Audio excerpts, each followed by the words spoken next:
Buenos días y buenas tardes. Les doy la bienvenida a la sección de comunicaciones número 10, dedicada a estudios de género, corporografías y afectividad número 1. Justamente para comenzar el tiempo, le paso la palabra a Constanza Araño Astete, de la Universidad Alberto Hurtado de Santiago de Chile.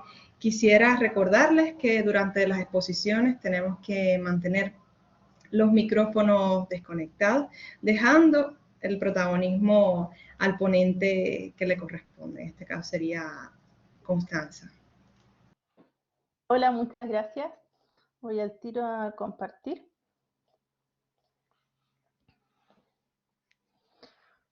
Bueno, mi ponencia se llama Ecos cosmopolitas del canto de sirenas australes, representación de lo femenino en 3 óperas contemporáneas inspiradas en temas chilenos. A partir del desarrollo de la nueva musicología en la década de 1980, la reflexión sobre el rol de las mujeres en la ópera se ha constituido como un área importante de estudio de la crítica feminista. Por medio de estas perspectivas, desarrolladas en principio por Catherine Clement en 1979, se construyeron nuevas lecturas acerca de las significaciones de personajes femeninos canónicos que hasta entonces habían sido revisados bajo perspectivas exclusivamente masculinas. De esta manera, personajes tradicionalmente reconocidos como heroínas, mujeres fatales u otros, fueron cuestionados en relación con las características y estereotipos que encarnaban. En esta ponencia, revisaré el caso de 3 óperas protagonizadas por mujeres, cuya particularidad radica en que son obras inspiradas o basadas en temáticas chilenas, pero que fueron escritas por compositores y libretistas extranjeros. Esta condición ha propiciado la lectura foránea de sucesos ocurridos en Chile debido a la ausencia de conexiones con el territorio original de parte de los autores. Por consiguiente, el objetivo de este trabajo será discutir las perspectivas nacionales con que estas obras fueron realizadas y el enfoque de género aplicado en cada uno de los casos. El 28 de abril de 1996, en el aula magna del Concert Hall de Kioto, la compositora japonesa Keiko Fuyue estrenaba la ópera Niña de Cera. Con libreto de la dramaturga y directora coral peruana Maritza Núñez, esta ópera, estructurada como un monólogo en 2 actos, representa los últimos días de vida de la poeta chilena Gabriela Mistral, conocida por haber sido ganadora del Premio Nobel de Literatura en 1945 y el Premio Nacional de Literatura de Chile en 1951. En la ópera, Gabriela Mistral es interpretada en el registro de soprano. Ella se encuentra sola en una habitación de Long Island en Nueva York, donde recuerda sus relaciones románticas con Romelio Ureta, su novio de la adolescencia, y con Manuel Magallanes, un amor con el que mantuvo correspondencia durante 8 años. Pese a la intensidad de sus sentimientos, con ninguno de los dos prevaleció su romance. Luego repasa la tormentosa muerte de su sobrino Jin Jin, a quien crió como un hijo, cuyo suicidio la afectó profundamente por el resto de sus días. Posteriormente, Mistral encarna las voces de personas que marcaron su vida y vuelve sobre las memorias dolorosas de su infancia, dando a entender que la soledad y el abandono que sufrió en su niñez influenciaron la construcción de su identidad como mujer. Al volver en sí, Gabriela se arregla y espera la llegada de Doris Dana mientras recita su propia poesía. La segunda ópera extranjera a revisar es La Quintrala, una obra de cámara estrenada el 2 de septiembre de 2004 en el Teatro Musical de Copenhague. Esta fue compuesta por el músico danés Lars Graugard sobre un libreto de la dramaturga sueca Greta Sundberg, para 5 cantantes y computadores interactivos. Está basada en el personaje histórico de Catalina de los Ríos y Lisperger, una terrateniente criolla de ascendencia noble que vivió en el siglo XVII en Santiago y que se hizo conocida en su época por la crueldad y violencia que ejercía en contra de sus sirvientes, además de algunos homicidios que se le imputaron. La ópera de Sundberg y Graugard se ambienta en la Europa contemporánea a inicios del siglo XXI. Catalina es una exitosa empresaria y política que vive con su esposo y su hijastra. Tienen mucho poder y además controla los medios de comunicación. Un día, Catalina contrata a un joven como su chofer e inicia una relación extramarital con él. Le dice que su esposo la golpea y lo convence de que lo mate, cosa que él hace y tienen relaciones sexuales junto al cuerpo. Tras el funeral, Catalina le pide al amante que asesine a su hijastra, mas él no es capaz y la joven se entera de toda la verdad. En vez de huir, la muchacha va a la casa de su madrastra, donde descubre varios cadáveres, y luego está encerrada en un sótano en el que muere desangrada. El amante de Catalina le pide ayuda, pero ella lo rechaza y él es inculpado y detenido por la policía. En el calabozo, él se pregunta a sí mismo si es o no un asesino, hasta que es atormentado por el fantasma del esposo y decide suicidarse. Catalina usa sus encantos para seducir a una periodista que busca la verdad tras los numerosos asesinatos en la ciudad, y mientras lo hace le canta la misma canción fatal que les cantó a su amante y a su hijastra. La última ópera del grupo es Dulce Rosa, una obra sinfónico-coral en 2 actos compuesta por Lee Holdridge sobre un libreto de Richard Sparks. A diferencia de las 2 anteriores, que se inspiran en personajes históricos, Dulce Rosa es una obra ficticia que se basa en el cuento Una venganza de la escritora chilena Isabel Allende. Fue estrenada en Estados Unidos el 19 de mayo de 2013 en el Teatro de la Ópera de Los Ángeles en California y luego debutó en Latinoamérica en el Auditorio Nacional del Sodre de Montevideo el 21 de agosto de 2018. La ópera cuenta la historia de Rosa, la joven y acaudalada hija de un senador que vive en el pueblo de Santa Teresa junto con su padre y su prometido, quien sale de viaje después de que se anuncia el compromiso. Aunque en Santa Teresa todo es alegría, un grupo guerrillero prepara en silencio una rebelión. Liderados por Tadeo, los paramilitares invaden el pueblo durante una noche de fiesta. El senador es herido de muerte, sabe que será derrotado y que Rosa será ultrajada por todos los combatientes como botín de guerra, por lo que decide matarla para preservar su honor. Ella le pide que la deje vivir para poder vengarse después, a lo que su padre accede justo antes de morir. Momentos más tarde, Tadeo los encuentra, pero en vez de promover una violación grupal hacia Rosa, la viola él solo, y una vez consumado el crimen abandona el pueblo. Rosa sobrevive y dedica toda su energía a planear una venganza contra Tadeo, al mismo tiempo que Tadeo, a muchos kilómetros de distancia, rememora con arrepentimiento su crimen contra Rosa. Un tiempo después, Tadeo vuelve a Santa Teresa y se encuentra con la muchacha. Cuando ambos se ven, luego de haber pasado años pensando el uno en el otro, ella planificando su venganza y él acumulando remordimiento, se dan cuenta de que su pensamiento obsesivo se ha convertido en amor. Rosa siente mucha culpa por defraudar la memoria de su padre muerto, pero decide iniciar una relación con Tadeo. Cuando su prometido vuelve a Santa Teresa, se entera de la traición de Rosa y trata de asesinar a Tadeo, pero ella se interpone y es herida de muerte ante la desolación de ambos hombres. Como se ha podido ver, tanto la ópera japonesa como la danesa están inspiradas directamente en 2 mujeres chilenas. La primera recrea un episodio ficticio, pero consecuente con la biografía de Gabriela Mistral, y la segunda crea un nuevo personaje basado en determinadas características de Catalina de los Ríos. En contraparte, la ópera estadounidense no está situada en Chile, por el contrario, se ubica en un lugar ambiguo de América Latina que reúne distintos estereotipos de la región, como las interacciones sociales propias de la hacienda, la omnipresencia del catolicismo en la vida cotidiana de un pueblo, la concentración del poder en la figura de un senador, las guerrillas y la guerra civil. Pese a las diferentes representaciones de lo femenino en cada ópera, todas las protagonistas están diseñadas en torno a sus relaciones sexoafectivas. Esto es especialmente evidente en Niña de Cera y Dulce Rosa, pues en estas obras el argumento se desarrolla con base en los vínculos que han establecido los personajes tanto en su pasado como en su presente. En el caso de la Quintrala, las acciones de Catalina obviamente no están movidas por el amor o los afectos, pero sí por una pronunciada actividad sexual que detona una serie de acciones trascendentales para el desenlace. Con respecto a la expresión de la sexualidad de las protagonistas, el uso que se le da a este aspecto en cada una de las óperas es determinante no solo para sus personalidades, sino también para las tramas. En Niña de Cera, Gabriela es una mujer bisexual cuya totalidad de relaciones con hombres ha fallado.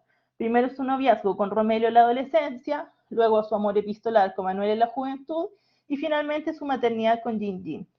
Sobre el vínculo con Doris Dana, sea este o no asumido como un noviazgo, constituye una relación de afectos simétricos y confianza. Esta aproximación no es gratuita si se tiene en cuenta que la sexualidad de Mistral era cuestionada públicamente en Chile, un país sumamente conservador, desde por lo menos la década de los 50, mas cuya aceptación ha ido permeando a la sociedad recién durante la última década. En la misma línea, la adecuación de Mistral al canon literario ha sido objeto de debate durante muchos años, puesto que en su poesía se mezclan los versos dirigidos a niños y los textos que retratan su complejidad como mujer, en dimensiones tanto públicas como privadas, que se encuentran cruzadas por el feminismo. En Niña de Cera, el canon compositivo se encuentra presente desde antes de la creación de la ópera, pues Fulle fue fuertemente cuestionada por ser una mujer que componía música docta. No es de extrañar que bajo este prisma la compositora haya escogido la figura de Mistral para enfrentar la misoginia de un círculo profesional que no la reconocía como tal. En el caso de Catalina la Quintrala, la sexualidad de la protagonista no está vinculada con las emociones, sino que se construye solamente desde las perspectivas de la búsqueda del placer y la manipulación. Así, la dimensión sexual de Catalina funciona como una extensión de su personalidad, por cuanto en sus relaciones se aprecian el erotismo, la violencia y las estructuras de dominación. En este sentido, si bien la protagonista vive una sexualidad libre tanto con hombres como con mujeres, esta representación contribuye a la construcción de una identidad cuestionable, pues se corresponde con estereotipos aún presentes en la década del 2000 de moralidad de esposas casadas. La sexualidad de los personajes principales femeninos de la Quintrala, es decir, de Catalina y su hijastra, se condice con otros ejemplos observados en la ópera europea del siglo XIX. Tal es el caso de Carmen, en que ella es una mezzosoprano abiertamente sexualizada y deseada por varios hombres, mientras que Micaela es una soprano dulce, sexual y sumisa, un ideal de mujer según Maclari. O bien el caso de Rigoletto, en que Magdalena, también mezzosoprano, no solo deduce al duque de Mantua, sino que se muestra conforme con el trabajo de sicario de su hermano, en contraste con la inocencia de Gilda, que persiste en su amor cándido hacia el duque y sacrifica su vida para salvarlo. Estos estereotipos se mantienen en Catalina, mezzosoprano, que está fuertemente sexualizada en la ópera, con la añadidura de que además mantiene relaciones con mujeres. Aquí el acto sexual está representado como una forma de violencia que es ejercida por Catalina hacia el empleado que está dominando.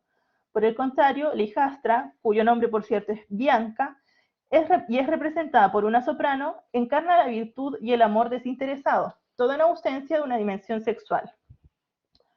Por último, en el caso de Dulce Rosa, la protagonista representa los roles más tradicionales reservados a las mujeres de buena familia, lo que se observa en varios aspectos.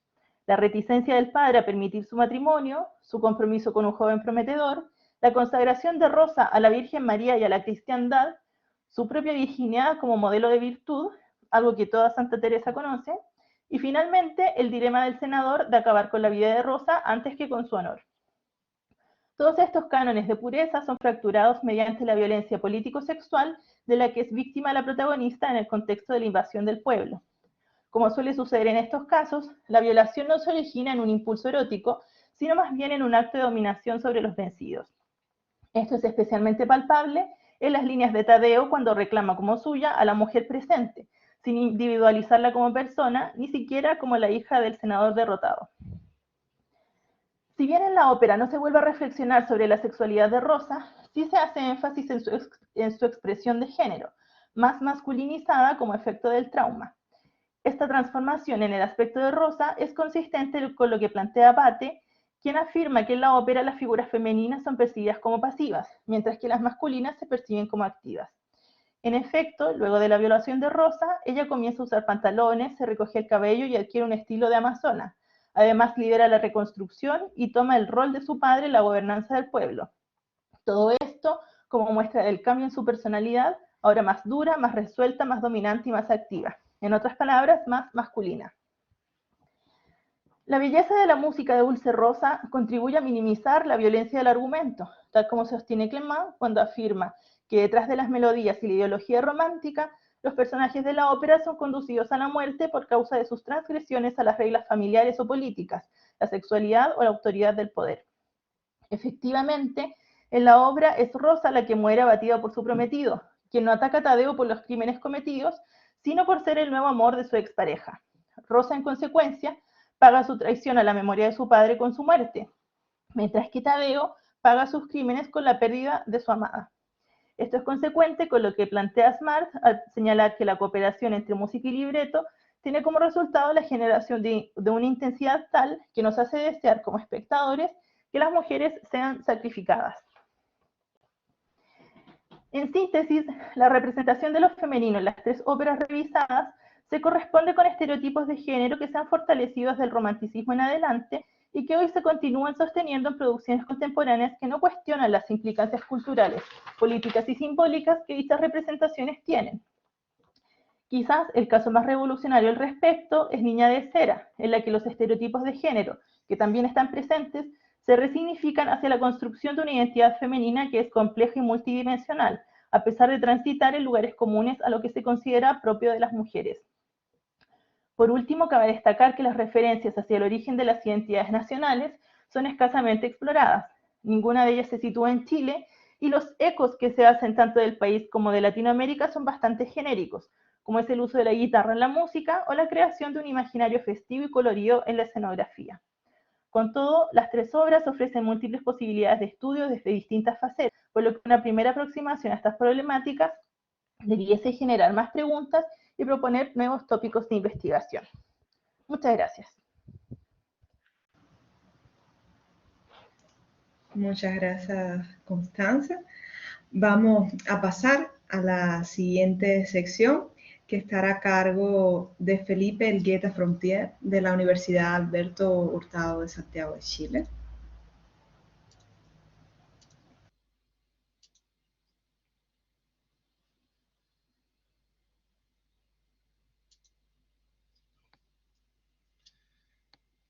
Está visible, ¿cierto? Sí.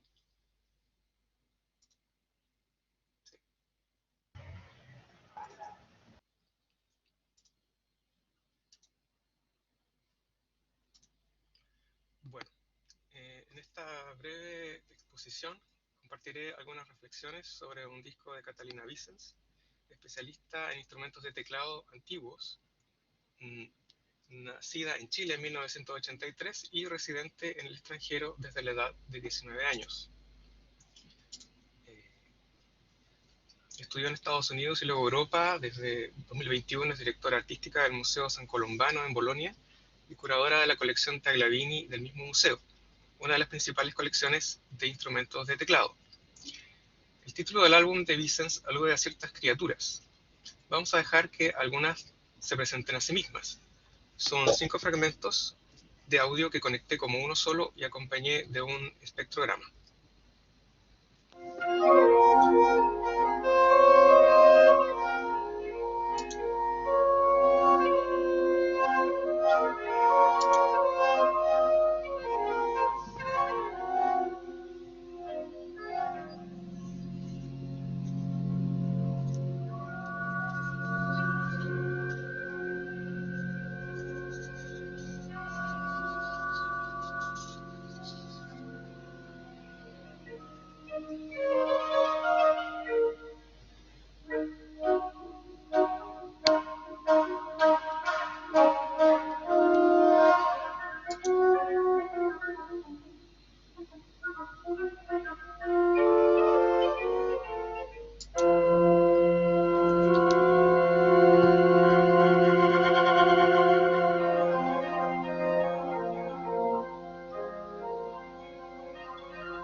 Este audio de 1 minuto es una muestra de las cosas que suceden a lo largo de un álbum doble de 40 tracks y 2 horas de duración, lanzado en febrero de 2020, justo al inicio de la pandemia.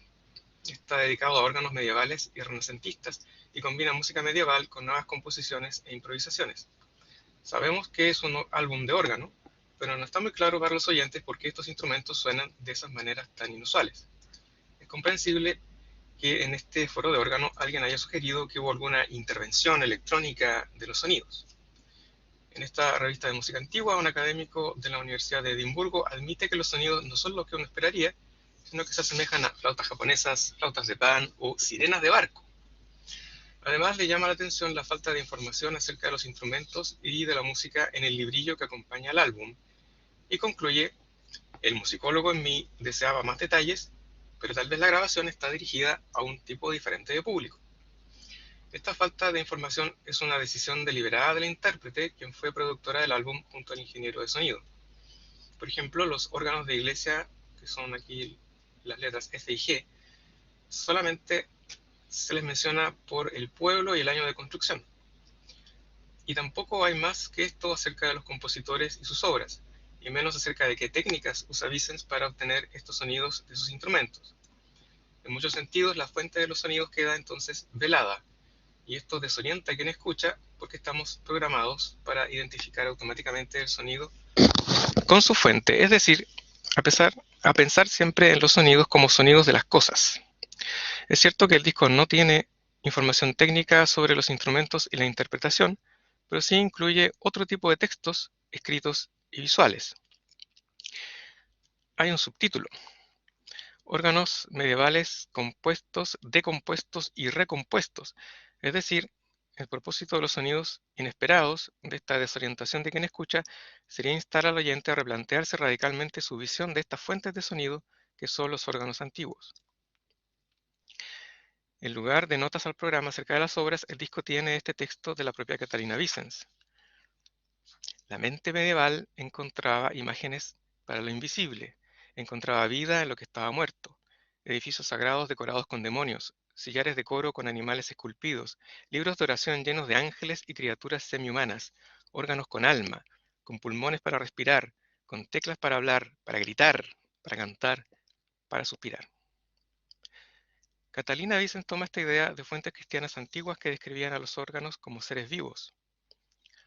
Además, trabajar con órganos antiguos implica que alguien, o ella misma incluso, tiene que insuflarle el aire al órgano durante la interpretación con un fuelle. De este modo el instrumento respira y libera su voz, como un ser vivo más. Históricamente esto fue lo normal en los órganos desde su invención en el siglo III a.C. Los órganos respiraron con vitalidad durante 17 siglos, hasta que se empezaron a mecanizar y su sonido se volvió más rígido. Catalina Vicens destaca la vitalidad original de los órganos antiguos, explorando las características específicas de cada instrumento y experimentando con ellas para lograr inusuales timbres y efectos. No son fruto de manipulación electrónica, como alguien pensó, sino de distintas combinaciones en el manejo de los fuelles, las teclas y las perillas de registro. En el caso del organeto, la intérprete pone el instrumento en su regazo y prácticamente lo abraza. Este contacto tan íntimo, iniciado de manera casi accidental una década antes de este disco, cuando Vicens era estudiante en la Schola Cantorum de Basilea, ha marcado profundamente su visión acerca de los teclados antiguos. Hay aquí un fuerte sentido de interconexión entre el intérprete del instrumento y las demás criaturas que comparten la respiración, el neuma, el soplo de vida. Y así se plasma en la portada del álbum, en este dibujo que Vicens encargó al artista visual y también músico Vincent Marco. Naturaleza y órgano son uno. Algunos detalles, por ejemplo, el caracol es un fuelle de órgano y al fondo no se ve cielo ni montañas, sino tubos de órgano. Marco ya tenía toda una serie de dibujos sobre órganos que pueden admirar en su sitio web. Esta imagen deja en claro que la relación entre instrumento e intérprete involucra muchos otros elementos, y esto se relaciona con la formación de Vicens como intérprete de música antigua. Como resume muy bien Schuling, el éxito del movimiento de la música antigua, según argumenta el célebre Antoine Hénion, no se ha debido a su mayor precisión histórica, sino a la forma en que abrió, movilizó y reconectó una red de mediadores, incluidos instrumentos, notaciones y tratados históricos, pero también medios modernos que les permitieron mostrar y difundir sus frutos, sobre todo la moderna tecnología de grabación. Con respecto a esto último, podemos citar unas reflexiones de Vicens acerca de su primer disco, Partenia. Ella habla de los pequeños virginales, instrumentos hechos para ser disfrutados en un espacio íntimo. Su sonido no se proyecta hacia un público, sino principalmente hacia la propia intérprete. Y ese sonido cercano es el que ella ha querido compartir con sus oyentes en sus discos, incluido Criaturas Orgánicas, siempre en complicidad con el mismo ingeniero de sonido, Jonas Niederstadt. Con respecto a otros mediadores, la propia Vicens declara en otro lugar su fascinación con el estudio de las fuentes históricas, sobre todo por la ilusión de conectarse con los seres humanos del pasado y luego compartir esta conexión con el público transformada en sonido. Se ve cómo la imaginación del intérprete tiene un rol muy importante aquí. Así lo explicita en otro disco, Il Cembalo di Partenope. En lugar de notas sobre el repertorio, ella escribió un cuento y además lo grabó con su voz. Está inspirado en el clavecín que usó en la grabación, que es el más antiguo tocable. En este cuento, los objetos de un museo cobran vida y de pronto ella cierra los ojos y se despierta dentro del clavecín. En esta situación onírica experimenta la historia del instrumento desde su origen en Nápoles en 1525 y establece una relación íntima con su constructor e intérprete a través de su sonido. Catalina Vicens es descrita muchas veces como una virtuosa del teclado, pero es curioso el contraste con la visión romántica del virtuoso. Tal como señala Tía de Nora en su artículo La música en acción, el teclado era originalmente un territorio femenino. Los teclados antiguos habilitaban la exhibición de un cuerpo femenino manteniendo un sentido de quietud y decoro. Sin embargo, la llegada de Beethoven llevó al surgimiento del virtuoso en el cual se encarnaban rasgos fundamentalmente masculinos: ferocidad, osadía, impredictibilidad, potencia y habilidad técnica. Esto se desarrolló juntamente con la construcción de los pianos, que fueron adquiriendo mayor potencia y rango dinámico. Este virtuosismo masculino dejó en una posición subordinada a las mujeres, pero también al repertorio y a los instrumentos previos al siglo XIX. Cuando decimos que el virtuoso domina su instrumento, aludimos a una dominación que se extiende mucho más allá del teclado. Algo central en el álbum Criaturas Orgánicas es cómo Catalina Vicens deconstruye esta estructura de poder. Revela nuevas posibilidades sonoras y expresivas de los órganos antiguos con sus efectos e improvisaciones y con nuevas obras creadas o adaptadas para estos instrumentos, varias de ellas directamente inspiradas en música medieval. La música del pasado no es inferior ni tampoco es realmente del pasado, sino que es parte integral de la nueva música del presente. Los instrumentos de teclado los instrumentos del pasado tampoco son inferiores. Las limitaciones de su estructura son vistas como desafíos y estímulo para la creatividad. Y no solamente eso, como dice ella, a propósito del clavecín más antiguo tocable, es como estar con un gran maestro, que además ha sido maestro de generaciones, maestros que a primera vista son simples objetos, pero que, según yo, tienen un alma y una capacidad de comunicación increíble. Uno se termina preguntando quién es la máquina y quién el ser vivo. Esta conexión dinámica con lo no humano puede verse como performance feminista. Los instrumentos musicales, meros organa o herramientas, en una visión patriarcal, son ahora seres vivos dotados de agencia, que cobran voz e incluso enseñan nuevas posibilidades.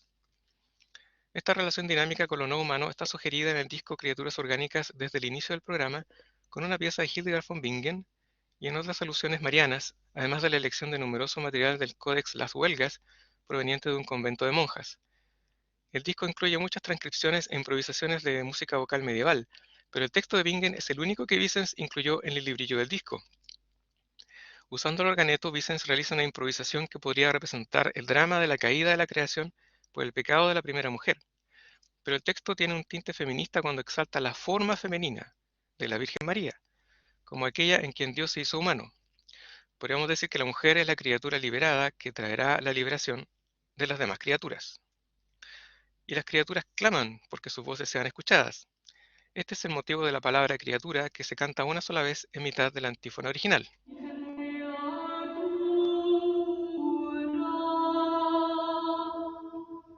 Y esto es lo que hace Catalina Vicens con el motivo en el final de su improvisación.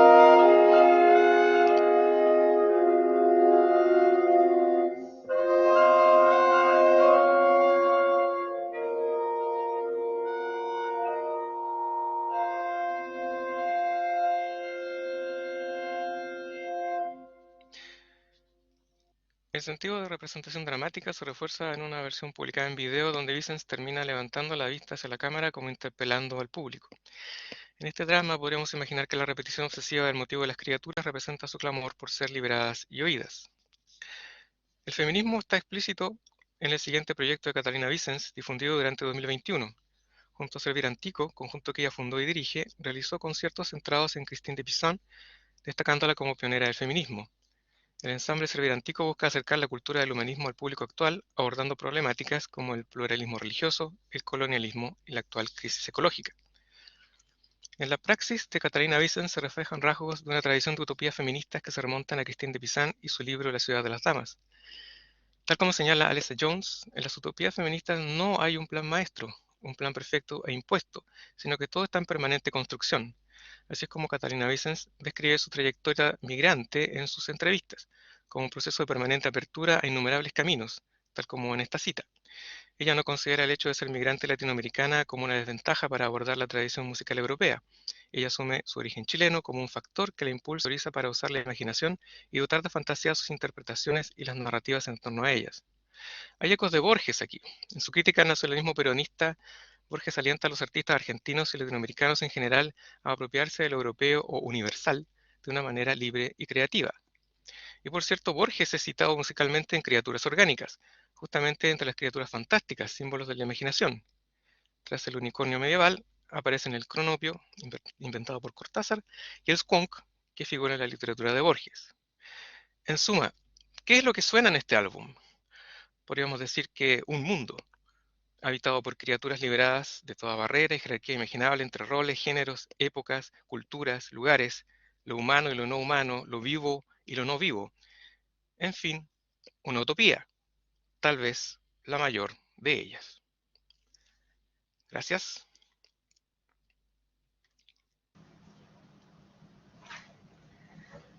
Muchísimas gracias, Felipe, por tu presentación. Ahora, a continuación, tendremos la exposición de Ana Alonso Minuti desde la University of New Mexico en Albuquerque. Ana, te cedemos la palabra. Gracias, Ivette, y gracias a todos por estar aquí. En un segundo compartiré pantalla. Ahí me dicen si se ve y si se escucha. Me parece que hay un montón de hilos conductores entre nuestras presentaciones, lo cual me emociona mucho. Sí se ve, ¿verdad? Sí, se ve. Ok, empezaré. En Costa Rica, la corriente experimental y el arte sonoro han florecido exponencialmente durante la última década. Dentro de esta escena musical, que se ha caracterizado por ser dominantemente masculina, cabe destacar el trabajo de la compositora, investigadora e intérprete multiinstrumentalista Susan Campos Fonseca, quien se ha convertido en una figura central en la producción sonora costarricense. Nacida en 1975 en la provincia de Turrialba, a las faldas del volcán Turrialba, donde actualmente reside, Campos Fonseca se ha caracterizado por articular una propuesta creativa que hace un llamado hacia la justicia social y hacia el respeto por las especies, por los seres humanos y no humanos, y por la convivencia armoniosa con todo lo que conforma la existencia, lo material y lo espiritual. En su labor composicional, Campos Fonseca utiliza el ruido a través de medios electrónicos y técnicas extendidas como una estrategia para interrumpir y cuestionar esquemas epistemológicos coloniales. Como ejemplo, su oratorio A Woman of No Importance, una mujer sin importancia, del 2018, realizado en conjunción con la compositora y cantante costarricense Elena Zúñiga Escobar, expone el abuso que la masculinidad tóxica ha infringido en cuerpos femeninos. Tejiendo historias de tres personajes, una anciana, una niña y una robot, esta obra contrarresta y condena modelos colonialistas patriarcales intrínsecamente violentos. Aplicando metodologías del análisis musical y estudios de vocalidad y basándome en trabajo de campo realizado el pasado otoño en Costa Rica, en esta presentación exploraré cómo Campos Fonseca usa la voz femenina como herramienta de ruido disruptivo. Al esbozar una teoría feminista del ruido y del hacer ruido como estrategia decolonial, propongo entender el trabajo de Campos Fonseca como una plataforma desde donde se articula un ejercicio de cambio social. El título del oratorio, A Woman of No Importance, proviene de la obra teatral homónima del escritor irlandés Oscar Wilde, la cual expone las desventajas sociales de género al revelar los problemáticos códigos de conducta impuestos a las mujeres en la era victoriana. Si bien la referencia de Wilde otorga el título a la pieza, las múltiples referencias textuales de las que se nutre Campos Fonseca para elaborar el libreto provienen de un grupo diverso de escritoras feministas, incluyendo a su madre, Celina Fonseca Quirós, la estadounidense Cindy Savet, las españolas Lorena Izquierdo Aparicio y Elise Plain, y poemas de su autoría. Campos Fonseca denomina a su pieza un oratorio ciberfeminista. Esta asociación que la compositora establece entre su proyecto y el oratorio, un género musical que tiene antecedentes ancestrales en textos sacros y formas dramáticas, nos invita a repensar las delimitaciones porosas que el género posee en pleno siglo XXI.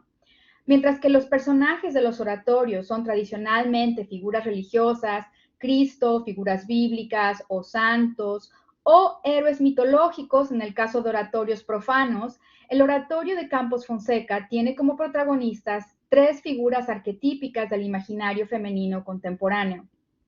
Siendo un proyecto colaborativo, Una mujer sin importancia se desarrolla a partir del trabajo compositivo y de improvisación guiada entre Campos Fonseca, Elena Zúñiga Escobar y el ingeniero y productor musical Tomás de Camino Beck. La pieza, que actualmente carece de partitura definitiva, existiendo solamente en formato digital, está concebida para dos cantantes femeninas, violonchelo y piano con técnicas extendidas interpretados por Zúñiga y Campos respectivamente, y electrónica diseñada por De Camino Beck. El oratorio se divide en 4 secciones, donde cada una corresponde a un personaje distinto. La primera, Jardín de Cenizas, con textos de Celina Fonseca y Lorena Izquierdo Aparicio, se centra en la figura de una anciana que decide quemar sus recuerdos en forma de poemas, fotografías, diarios y cartas en su jardín como un acto simbólico de regeneración. A partir de esta acción, que también es un ritual de sanidad y liberación, la anciana se reinventa y resurge nueva. De esta manera, el comienzo de Una mujer sin importancia articula una estrategia decolonial feminista. Mientras que en el sistema colonial capitalista las ancianas son invisibilizadas y descartadas por la sociedad, aquí la anciana es capaz de articular un empoderamiento. La posesión que le otorga un peso de identidad, sus recuerdos, es voluntariamente destruida para volverse a construir. Esta sección comienza desde el silencio hacia la electrónica distorsionada. Las dos voces, Campos y Zúñiga, entran con una vocalización en armonía paralela. En mi escucha subjetiva entiendo esta vocalización como el momento de regeneración y resurgimiento de la anciana. A partir del aliento y la enunciación vocal se da el empoderamiento. No hay texto porque el texto fue quemado. La poeta anciana decide no compartir sus palabras porque éstas existen solo como cenizas que funcionan como abono del rosal de su jardín. No hay palabras, pero su voz permanece. Escuchemos un fragmento.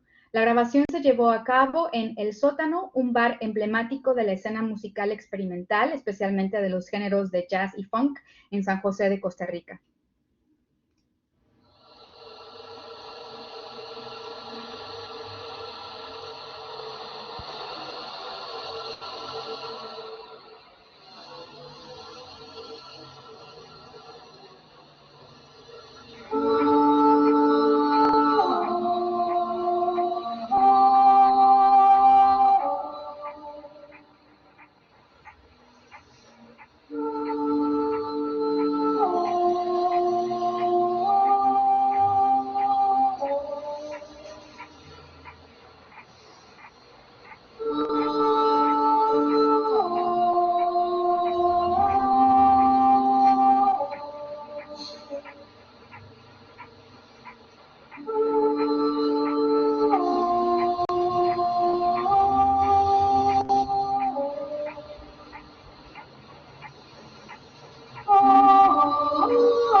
Como podemos escuchar, la melodía está basada en repeticiones de frases cortas. Este tipo de técnica compositiva es característico de la obra reciente de Campos Fonseca. La compositora denomina su postura estética como post-minimalismo indigenista, como provocación para cuestionar los discursos musicales que todavía privilegian la originalidad y la innovación en la cultura occidental, categoría construida sobre la superioridad de la raza blanca y género masculino.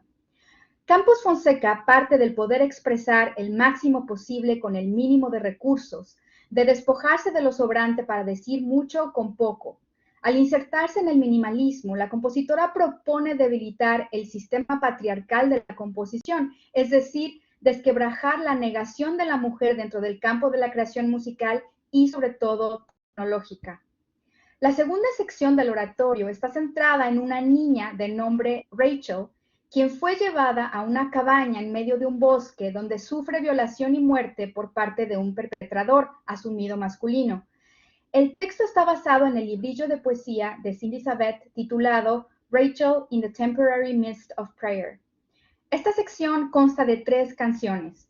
Mientras que en la primera y la tercera el tratamiento de la voz es similar, non vibrato, rango medio, melodías marcadas sobre ostinatos del piano y del cello y capas tenues otorgadas por la electrónica, la canción central presenta un contraste singular dentro de todo el oratorio al incorporar un nivel muy alto de distorsión sobre un ostinato en el rango bajo, con centralidad en la nota re. En esta canción, una misma voz, la de Campos Fonseca, adopta 2 personajes. Por un lado, el perpetrador, representado sónicamente por una distorsión vocal manipulada por la electrónica y el uso de vocalidades guturales, y por otro, la niña, representada por una voz de rango agudo de vocalidad airosa. Escuchemos un fragmento.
De manera directa y violenta, esta canción denuncia el feminicidio, término que refleja una realidad cotidiana en Latinoamérica y el resto del mundo, el asesinato de mujeres de cualquier edad por razones de género y que en su gran mayoría quedan impunes.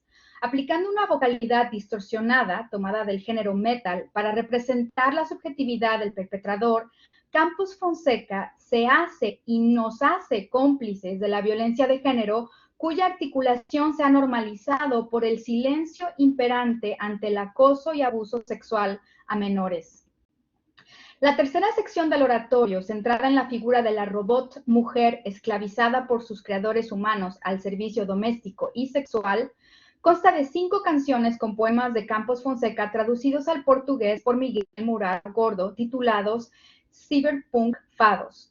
Conceptualmente, el término de fado, entendido como expresión musical que encapsula las experiencias de vida a través del canto, y el de saudade, conjunción de solidao, soledad, y saudar, saludar, palabra que expresa sentimiento de extrañamiento y melancolía, otorgan a este ciclo un carácter peculiar. Sónicamente, este conjunto de canciones se caracteriza por armonía paralela en las voces y distorsión vocal con capas de ruido más pronunciadas. Escuchemos un breve fragmento.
última parte del oratorio se titula Requiem para Pauline Oliveros y tiene como texto un poema inédito de la española Elise Plain, susurrado por Campos Fonseca.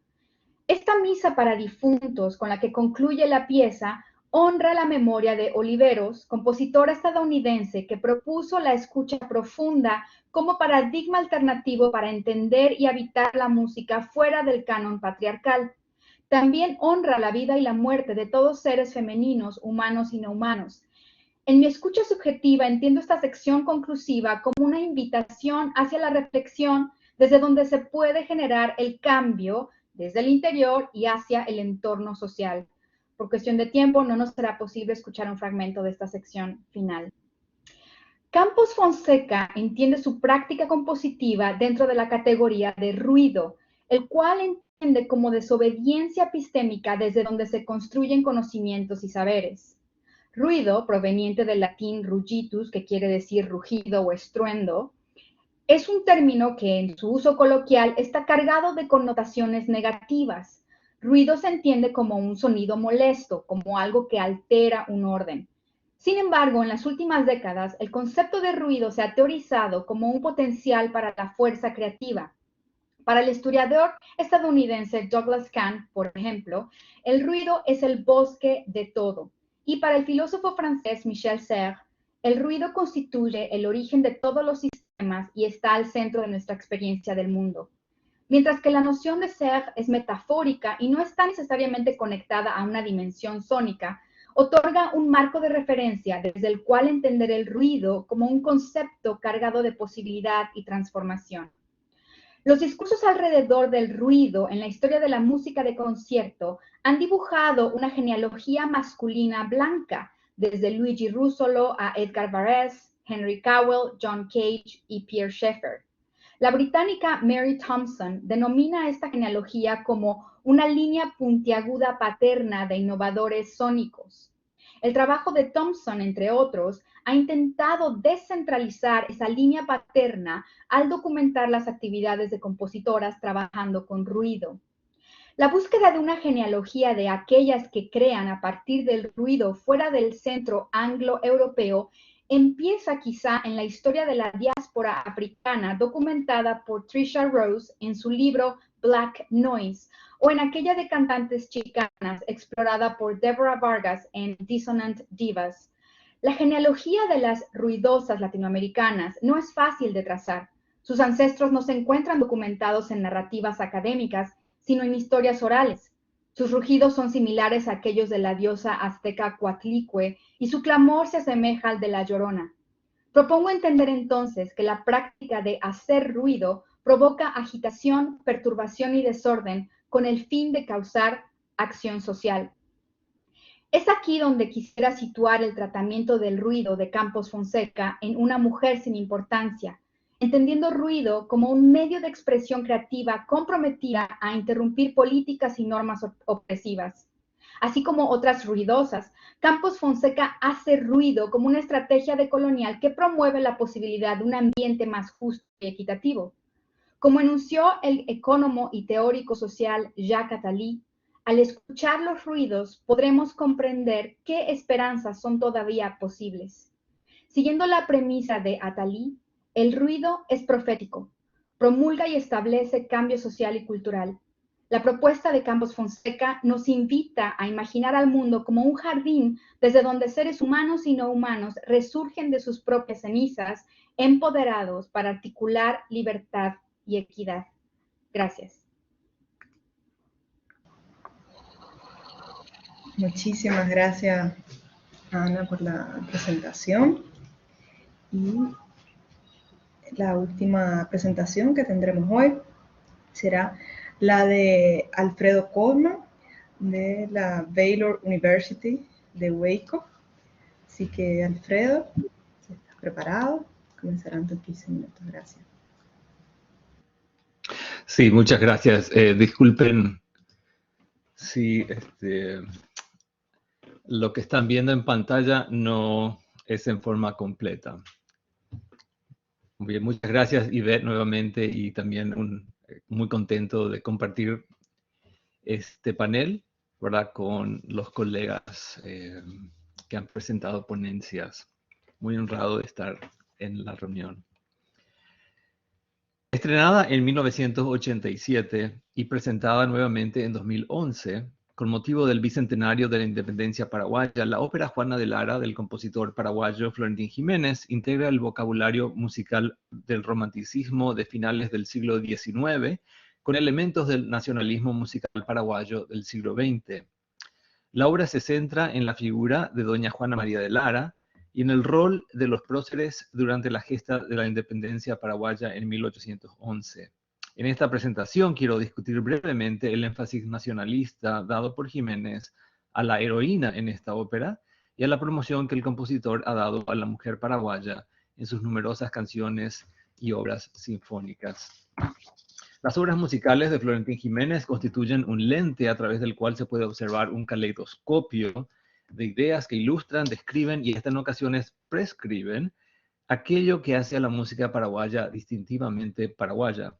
Si bien Jiménez se veía a sí mismo como un músico de concepción nacionalista, en sus palabras, su visión podría explicarse como una descripción de un compositor paraguayo inspirado por sonidos provenientes de la música tradicional, así como por hechos específicos transmitidos por la memoria histórica. Precisamente, compuesta en 1985 y estrenada 2 años después, como la primera ópera paraguaya, Juana de Lara se basa en un personaje histórico de la época de la independencia. Según la historia, Juana María de Lara ayudó a los próceres entregando mensajes secretos entre quienes conspiraban contra el gobierno de la corona española durante los días previos a la independencia del Paraguay, más precisamente 14 y 15 de mayo de 1811. Coincidentemente, el Día de la Madre en Paraguay se celebra el 15 de mayo, conectando esta celebración con Juana de Lara, quien desde principios del siglo XX y por sus acciones heroicas ha sido referida en algunos libros de historia como heroína y en ocasiones como madre de la patria. Basada en el libreto desarrollado por Milciades Jiménez y Velázquez, la ópera en 5 actos presenta 2 historias concurrentes, mientras que las actividades de los próceres sirven de telón, de fondo a la trama. Las acciones deliberadas de Juana de Lara se entrelazan con 2 historias de amor. El oficial español Rodrigo está enamorado de Gloria, hija de don Teodoro, un ciudadano destacado de Asunción. Aunque Rodrigo le confiesa su cariño a Gloria, ella le cuenta que se ha enamorado de Etiguara, un mestizo bohemio. Infeliz por la elección de su hija, don Teodoro envía a Etiguara a la cárcel. Días después, en un baile, doña Juana de Lara consuela a Gloria, quien está afligida por las acciones de su padre. Mientras tanto, en la cárcel Etiguara conoce a Santiago y Blas, 2 presos acusados de conspiración. A lo largo de la noche, comparten sus historias y aflicciones. En la madrugada del 15 de mayo, las campanas de la iglesia anuncian que el gobernador español Velasco se ha rendido a las exigencias de los conspiradores. Todos los presos son puestos en libertad y entre ellos Etiguara, quien corre a buscar a Gloria. En la plaza de la ciudad, el pueblo celebra la independencia. La ópera finaliza con la multitud celebrando la libertad, mientras que Gloria y Etiguara celebran su amor. El énfasis de Jiménez en la figura de una mujer como heroína y protagonista principal de la ópera denota el deseo del compositor de exaltar un personaje histórico con vínculos al nacimiento de la nueva república.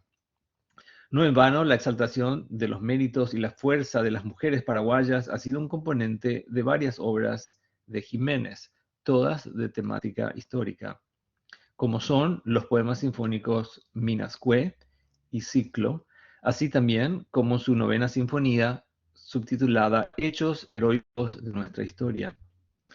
Precisamente a lo largo de la historia paraguaya, el papel de la mujer ha sido visto como uno de suma importancia por la mayoría del pueblo paraguayo. Por ejemplo, luego de la guerra de 5 años contra la Triple Alianza entre 1865 y 1870, hecatombe que diezmó a la población masculina paraguaya, un grupo de mujeres conocidas como las residentas literalmente reconstruyó y repobló el Paraguay. A partir de principios del siglo XX y además de la figura y obra de las residentas como verdaderos ejemplos de mujeres comprometidas con la construcción, o en este caso la reconstrucción de la nación, diversas agendas gubernamentales centradas en el nacionalismo paraguayo promovieron la idea romántica de la mujer guaraní indígena colonial que se unió al hombre español para así engendrar al mestizo colonial paraguayo. Según especialistas en folclore y sociólogos paraguayos, además de estos puntos, un aspecto clave en lo que constituye un paraguayo ha sido la influencia de la Iglesia Católica Romana y la visión general y la devoción a la Virgen María, más precisamente a Nuestra Señora de los Milagros de Cacupé, quien ha sido consagrada como patrona y señora protectora del Paraguay. En consecuencia, no es de extrañar que la figura de una mujer abnegada y firme, también referida en poemas y canciones informadas por el imaginario social, como Cuñaguapa, guaraní para mujer laboriosa, Cuñabalé, guaraní para mujer valiente y hacendosa, y Cuñambareté, mujer de carácter fuerte y resistente, informaría en compositores como Florentín Jiménez la creación de obras que exaltan los atributos y logros de la mujer, entre ellas su ópera Juana de Lara. Sin embargo, un análisis de la historiadora Gaya Macarán ofrece un relato detallado del matriarcado paraguayo socialmente imaginado, citando los escritos de historiadores nacionalistas como Luis Mora Mérida, quien ve esta idea a lo largo de la historia paraguaya, incluso durante la época precolombina. Así se ha destacado continuamente la figura dominante de la mujer y madre paraguaya como jefa del hogar y promotora de la familia y de la patria, incluso durante la ausencia voluntaria o no del varón. Seguidamente, algunos detalles adicionales acerca de la ópera. Concebida como una obra en 5 actos, Juana de Lara incluye tanto personajes históricos como ficticios, siendo los históricos Juana de Lara, Fray Fernando Caballero y Pedro Juan Caballero. Aunque la composición y el estreno de la ópera en 1987 no implicaron una fuerte agenda política, el reestreno de la obra en 2011 estuvo relacionada con la celebración del bicentenario de la independencia del Paraguay. Como evento especial, la ópera fue presentada en el Salón de Actos del Congreso Paraguayo el 16 de diciembre de 2011 por un selecto grupo de solistas, el Coro Polifónico del Conservatorio Nacional y la recién creada Orquesta Filarmónica IPU Paraguay. La ópera se presentó como Juana de Lara, la prócer olvidada, subtítulo interesantemente añadido por sugerencia de Sonia Verón, miembro de la Junta Directiva de la Orquesta IPU, y como reconocimiento a una proclama de gobierno sancionada en 2010, añadiendo a Juana María de Lara al grupo de próceres de la independencia. El artículo primero de dicho documento, Ley 4082, tiene el objetivo de, y abro cita, declarar prócer de la independencia paraguaya de 1811 a doña Juana María de Lara por su participación y contribución activa con la gesta libertaria, y cierro cita. 4 años después, la ópera de Jiménez recibió un importante reconocimiento. De hecho, 2015 fue un año memorable para el compositor, además de celebrar su cumpleaños número 90 en marzo con un concierto especial a cargo de la Orquesta Sinfónica Nacional, entidad que él había fundado. Jiménez también recibió el Premio Nacional de Música por precisamente su ópera Juana de Lara. Si bien en la ópera prevalece el enfoque romántico y el lenguaje armónico de la ópera italiana del siglo XIX, ciertas secciones de la obra sugieren las características melódicas, armónicas y rítmicas de aquellos géneros que se convertirían en los más representativos dentro de la construcción de la música paraguaya, el creún y la guarania. Para el compositor, estas dos formas musicales se constituyen en las más representativas de la cultura e identidad musical paraguaya. El siguiente gráfico nota algunos de esos momentos específicos. Quisiera brevemente compartir con ustedes una sección del dúo de Rodrigo y Gloria.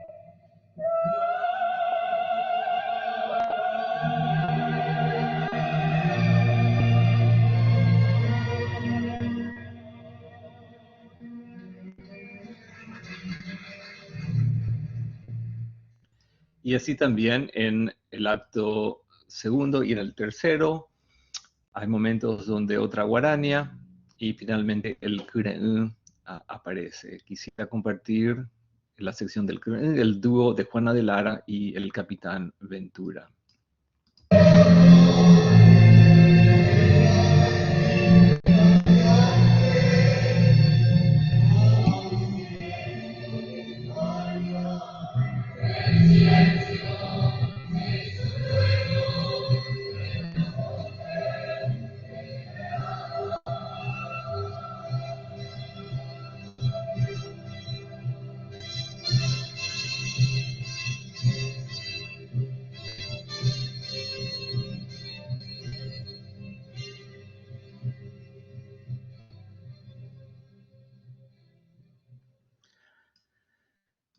Mientras que el Kure'u y la guarania están en el compás de 6x8 con rasgos típicos del ritmo sesquiáltero, siendo el primero un género de canto y baile enérgico y el segundo una canción de estilo popular urbano en ritmo lento, Jiménez escribe la sección tipo guarania en 2x4, pero para la breve sección Kure'u utiliza tresillos en 4x4. Intencionalmente, el compositor ofrece ideas de lo que personalmente denomino el todavía no, con respecto a las formas musicales paraguayas tradicionales que tendrán su pleno desarrollo a lo largo del siglo XIX y de cierta manera concluirían en 1925, año de la creación del género urbano guarania. Esta particular representación musical del todavía no puede verse como una suerte de metáfora y descripción de la naturaleza orgánica tanto de la música paraguaya como de la identidad cultural paraguaya, que según el antropólogo lingüístico Bartomeu Melá, revela una identidad paraguaya en movimiento. Algunos pensamientos finales. Mientras que para Jiménez una muestra práctica de la paraguayidad está ligada a su orgullo y deber como ciudadano, sus ideas sobre la identidad cultural corren paralelas a otro concepto socialmente arraigado, el tecó, expresión guaraní para explicar el modo paraguayo de ser, como también lo ha observado Bartomeu Melá y el sociólogo Gerardo Vogel. En el imaginario social del pueblo paraguayo, la acción y realización de su forma de ser mueve al individuo a expresar su propia identidad social y cultural a través de prácticas específicas, como son la interpretación de la música, incluidos el canto y la danza. En el contexto del tecó paraguayo, como un signo de prácticas asociadas a la cultura paraguaya, propongo que las composiciones de Jiménez ilustran este aspecto complejo e intrínseco de la experiencia paraguaya. Como hemos observado brevemente, a través de la ópera Juana de Lara, Jiménez ha revelado su profundo compromiso y convicción por un nacionalismo musical paraguayo informado por la historia paraguaya. Al examinar esta ópera en el contexto de la producción musical del compositor, se observa su intención de exaltar a una heroína olvidada y a una figura histórica que para muchos paraguayos se ha constituido en la personificación y el elogio de la mujer paraguaya, así también idealizada como mujer laboriosa, mujer valiente y hacendosa, y mujer de carácter fuerte y resistente. Muchas gracias. Muchas gracias, Alfredo, por la presentación. Y en estos momentos daremos paso a la sección de preguntas. Están abiertas ahora. Abriremos, digamos, los invito a todos los que están asistiendo. Si tienen alguna pregunta, pueden también, digamos, que conectar su cámara, conectar su micrófono para intervenir y dar un gusto de, como si estuviéramos presencialmente, ¿no? También para dar un poco más de proximidad en la siguiente sección. Aquí igual también voy a estar chequeando el chat, pero me encantaría felicitarlos de antemano. Ha sido muy interesante y sobre todo quisiera dejar un breve comentario que me fascinó, la relectura de los religiosos, principalmente en el caso de Felipe y de Ana, cómo toman objetos y determinadas cuestiones asociadas a los religiosos para repensar lo femenino. Y como ahora no ha aparecido ninguna pregunta, me gustaría saber, ¿no?, sus opiniones sobre lo transgresor de ese gesto o cómo repensar esa religiosidad en pleno siglo XXI desde otras posiciones de género, ¿no? Otro ser mujer que se quiere reinventar en este siglo. Algunos comentarios de si les llamó la atención esta cuestión y cómo se conectan también los temas. Si tienen algún comentario entre ustedes de toda esta conexión, pues bienvenido, para que quede el registro en lo que llegan las preguntas. Las damas primero. Está bien. Ok, no, gracias Ivette por tu pregunta, que es súper interesante, es uno de los hilos conductores que también vi.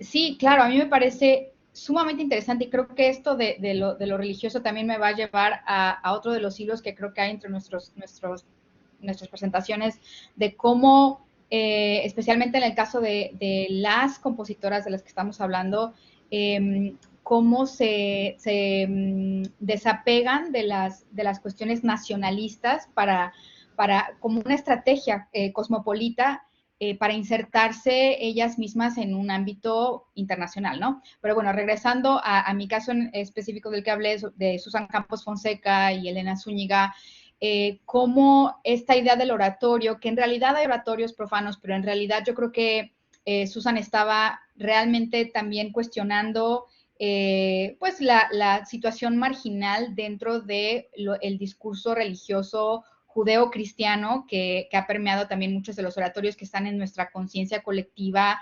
latinoamericana, y cómo en el caso del oratorio religioso, por ejemplo, el que se enfoca por ejemplo, en la pasión de Cristo, ¿no? En una pasión de una figura que decide morir, ¿no? Pero que a la vez es asesinado como sacrificio y como salvación, ¿no? Y como en el caso del oratorio de Campos Fonseca y Elena Zúñiga, estas mujeres, especialmente, por ejemplo, la anciana, ¿no?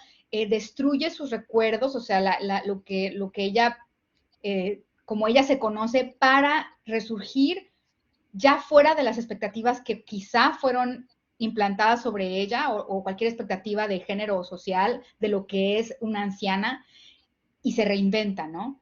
Y creo que que el oratorio empiece con la anciana y no con la niña, digamos, en una progresión lineal, porque de hecho para Elena Zúñiga las tres figuras, la robot, la niña y la anciana, es como si fueran una persona, pero el hecho de empezar con la anciana también nos habla de un tiempo no lineal, un tiempo decolonial, un tiempo feminista, y bueno, hay mucho que decir al respecto, pero sí, yo creo que esta cuestión de tomar la tradición como una plataforma desde donde se articula un feminismo me parece muy fuerte.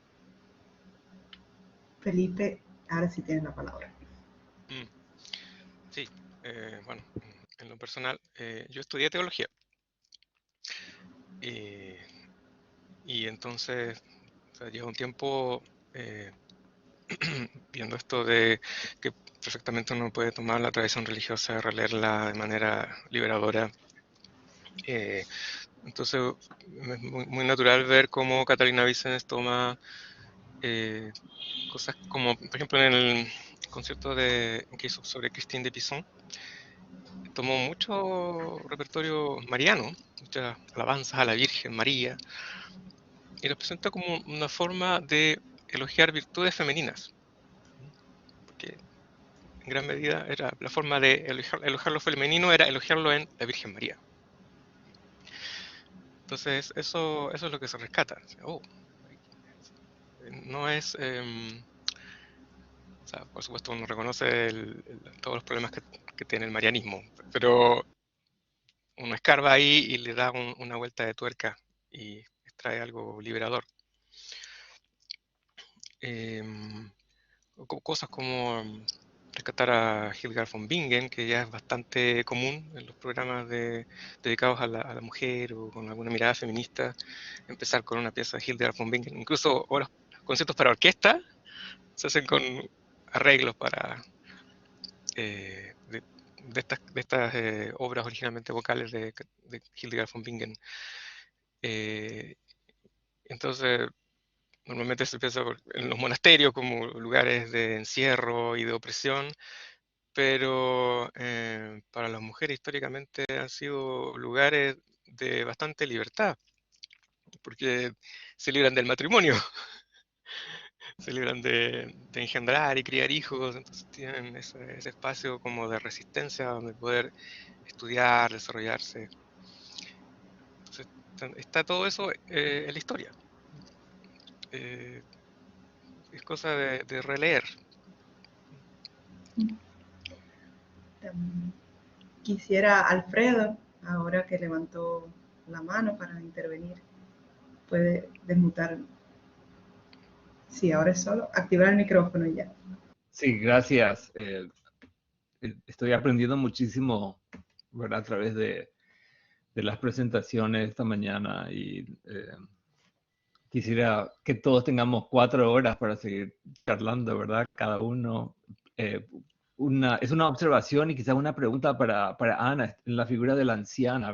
No conozco sinceramente, esta ópera de Campos Fonseca, ¿verdad? Pero me preguntaba si en algún momento el personaje de la anciana demuestra algún signo de remordimiento o culpabilidad al inicio o en el transcurso de la ópera. Y lo pregunto solamente porque se me vino a la mente la imagen de Lady Macbeth, que quizás no tenga relación, ¿verdad? Pero en esa escena donde Lady Macbeth trata de limpiarse la sangre de las manos, ¿verdad? Y está como impaciente, ansiosa y enojada, ¿verdad? Porque la mancha de sangre no desaparece, ¿verdad? Y yo lo leo en el caso de Lady Macbeth como una especie de enojo, como culpa disfrazada de enojo, pero no, estoy haciendo un paralelo que quizás no existe, pero me preguntaba si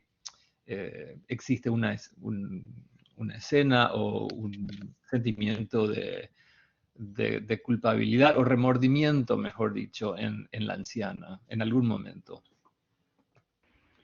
Gracias, Alfredo, por tu pregunta. Y también es súper interesante, ¿no? Porque son estos estereotipos, en el caso de, sí, en fin, de Lady Macbeth, sí, claro, también es como que la mujer que tiene pecado, entonces es culpada y tiene que sentir esta culpa, ¿no? Esta tradición.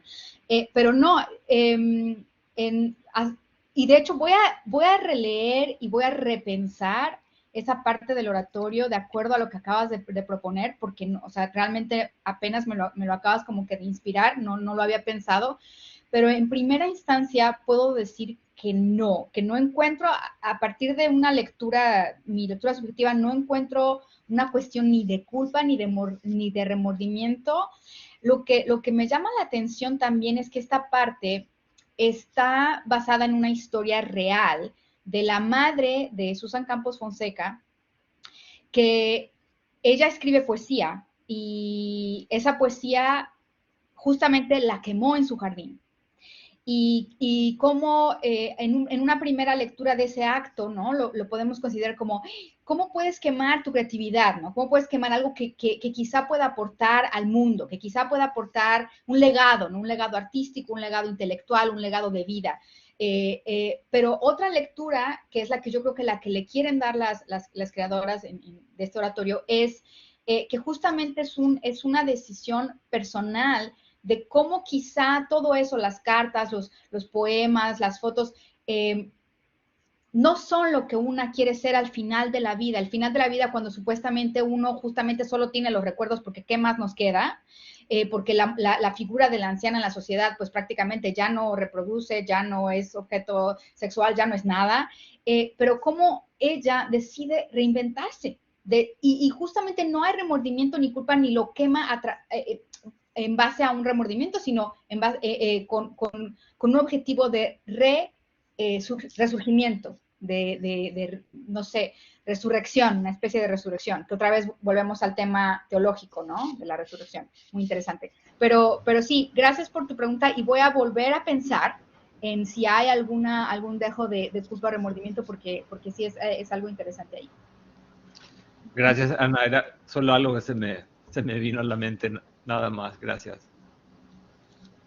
Bueno, yo quisiera aprovechar, ya que no hay ninguna otra pregunta, y para Constanza, porque uno de los personajes que ella mostró realmente está enfrentando todo ese proceso ritual de transformación, ¿no? Pasa por un momento liminal de cambio, que ella muestra que hasta como van a, digamos, la presentación de ese personaje, toma ciertos rasgos masculinos para imponerse en esa nueva narrativa. Y aquí me falló un poco la conexión en ese momento, pero quisiera que reforzaras un poco en lo musical cuáles son las estrategias en ese momento, si ese personaje tiene una carga diferente a su previa presentación, hay algo que resultó interesante o en ese sentido, para remarcar esa mirada ritual, ¿no? Si hubo momentos así que te llamaron la atención, si da para entender. Sí. Cambia bastante, bueno, no bastante, quizás es un cambio un poco sutil, pero que uno lo va notando en el canto de la soprano, que en todo el primer acto, cuando todavía es una niña virgen, dulce, es la hija de su papá y todo esto, es un canto en notas agudas, por supuesto, muy propia del registro, pero muy brillante, un canto suave, donde no hay ataques duros en la técnica. Sin embargo, después de que sufre la violación y cambia su personalidad, digamos, por efecto del trauma, efectivamente el canto se hace más duro, los ataques son más duros también,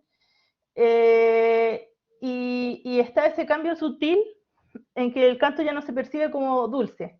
No, aquí tomo un poco lo que dice Ana sobre esta lectura subjetiva, porque realmente en términos musicales quizás no sabría describir por qué uno puede argumentar que realmente el canto ya no es dulce, sino que hay bastante dureza en él, pero lo hay. Y también se puede observar en que empieza a haber más diálogos con la criada de esta chica, porque obviamente es una chica con dinero, entonces su sirvienta, que es una mezzosoprano, empieza a intervenir bastante más en el canto, interviene en decirle, bueno, deja de obsesionarte con la venganza, por ejemplo, cuando en la primera parte su rol había sido mucho más discreto. O sea, en la segunda parte es como la voz de la conciencia de esta chica, o el contrapunto, que de alguna manera la está instando a que supere la violencia, no mediante la venganza. Eso sería un poco lo que se puede observar en lo musical más directamente. Muchas gracias. Quisiera preguntar de nuevo al público, si alguien quisiera colocar alguna pregunta, puede abrir el micrófono, también por cuestiones técnicas también puede escribir si no puede activar el micrófono o la cámara. Constanza, de nuevo, puede, claro. Sí, es que de hecho me gustaría comentarle algo a Ana, porque cuando ella empezó su ponencia dijo, bueno, tenemos varios temas que se cruzan, y mientras ella hablaba me di cuenta de que sí. Me parece súper importante la visión que da Susan Campos sobre la violación o sobre la violencia sexual, más bien como algo más amplio. Porque claro, la ópera que yo presenté fue escrita por dos hombres, o sea, compositor y libretista son hombres, y yo, bueno, conversé bastante con ellos. Esto no lo incluí por temas de que yo no les pedí autorización para publicar lo que ellos me dijeron, pero conversamos bastante, y ellos no ven la violencia sexual de la misma manera que probablemente Ana, Susan y yo la vemos. no identifican que el hecho de que Rosa se enamore de su violador sea un problema, porque ellos lo miran de otra manera, totalmente distinta. Solo piensan que es el pensamiento obsesivo que se convierte en amor, cosa que a mí en lo particular me parece súper violento en realidad, este desenlace, más allá de que ella es asesinada, por supuesto, pero pensar que eso se puede identificar con amor es muy duro, es muy duro. Y quería hacerle también el alcance a Ana, porque claramente la representación que ella está mostrando es todo lo contrario. La música se usa para incomodar, como ella dice, y no para embellecer un discurso que es muy, muy violento. Quería hacerle ese comentario a ella. Gracias, Constanza. De hecho, gracias por traer esto a la conversación, porque si no, yo lo iba a traer en un segundo. Porque también creo que tiene que ver, obviamente, con todas nuestras presentaciones, también la de Alfredo y la de Felipe, o sea, cuáles son las posicionalidades de estos músicos o de estas compositoras, ¿no? Ante escribir, ya sea desde una perspectiva de identificación del género femenino o escribir sobre el género femenino desde la otredad. Digo, aquí no sé, también estoy asumiendo, no lo sé, si los compositores varones se autoidentifican como hombres y si son o no heterosexuales, ¿no? Y cuál es esa cuestión de género y sexualidad, creo que también sería muy interesante cuestionarla críticamente, desde dónde están escribiendo y desde dónde están representando estas cuestiones de feminidad y feminismo, ¿no? Y de mujer y bueno, construcción de mujer, ¿no? Entonces sí, tienes razón, o sea, a mí me parece sumamente poderoso que en el caso de este oratorio, de una mujer sin importancia, ¿no? Que incluso el título, o sea, lo otorga un escritor súper en el canónico, ¿no? Oscar Wilde, pero que justamente habla críticamente sobre unos roles de las mujeres impuestos por el hombre. Sí, cómo ellas hablan violentamente, o en este caso cantan, tocan violentamente sobre la violencia, ¿no? Y cómo en esa sección que toqué de la parte donde Susan hace la voz del perpetrador que viola y mata a esta niña, es muy fuerte, ¿no? Y yo cuando le pregunté, también en la entrevista que le hice, le dije, es que ¿cómo? O sea, ¿cómo puedes, digamos, asumirte en esa posición? Y es que me dijo, es que es necesario asumirnos todas, porque la violencia está tan normalizada que a veces nosotras mismas callamos de lo que no sucede, de lo que vemos que sucede, y es necesario vocalizarla, es necesario exponerla y es necesario que sea incómodo.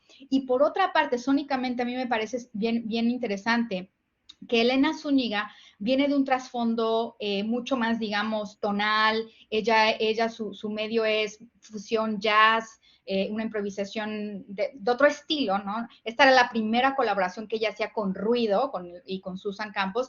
Y como cuando entrevisté también a Elena sobre esto, sobre la violencia sónica, ella me decía que era todo el proceso de colaboración que les duró un año, digamos, la concepción de este proyecto, fue muy duro también a nivel anímico y a nivel emocional, porque cuando te posicionas y sabes desde dónde, o sea, porque todas, yo estoy convencida de que todas hemos pasado una especie de acoso, abuso de diferentes niveles y tipos. Entonces, revivir eso o quizá posicionarnos dentro del papel de las que han vivido eso es muy fuerte y no estamos como paredes que no nos afecta, o sea, nos afecta y desde ahí, desde la afectación es que podemos enunciar y promulgar un cambio, que es lo que yo estoy prácticamente argumentando, que ellas utilizan ruido no nada más como medio artístico, sino como transgresión social. Y bueno, en el caso de los compositores varones de los que tú hablas, sí, me pareció muy interesante que tú también haces una lectura crítica de cómo ellos están hablando de esto, ¿no? Del abuso hacia mujeres. Y bueno, en el caso de Alfredo, igual, o sea, es un varón el que está escribiendo sobre una mujer, ¿no? Y cómo la está articulando. En fin, hay mucho que decir al respecto, pero voy a callarme ahorita.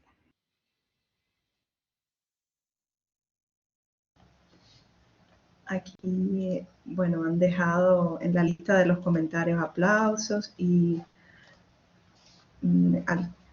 digamos, María Francisca ha dejado muy interesante esta reflexión y también otros comentarios. Invito de nuevo, antes de finalizar, si quieren tener un último comentario, alguna pregunta antes de cerrar.